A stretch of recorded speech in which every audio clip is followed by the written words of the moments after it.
ఏంటిది? ఏం తయారు చేస్తాం మనం ఈరోజు? అదేవిధంగా సంయుక్త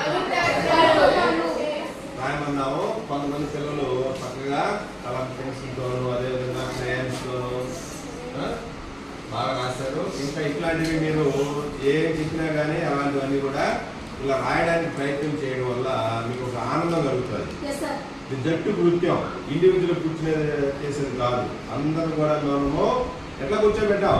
ఒక సర్కిల్ ఆకారంలో గుండ్రంగా కూర్చోబెట్టి మిమ్మల్ని స్వేచ్ఛగా వచ్చినటువంటి సరళ పదాలన్నీ ఒక చార్టు, ద్విత్వాక్షర పదాలన్నీ మరొక చార్టు, అదేవిధంగా సంయుక్తాక్షర పదాలన్నీ ఒక చార్ట్ రాయమన్నాం. మరి ఉత్సాహంగా వీళ్ళందరూ కూడా పాల్గొని మరి ఆ పదాలని రాసినందుకు మనం అందరం కూడా వాళ్ళని ఏం చేయాలి? అభినందించాలా పడలేదా?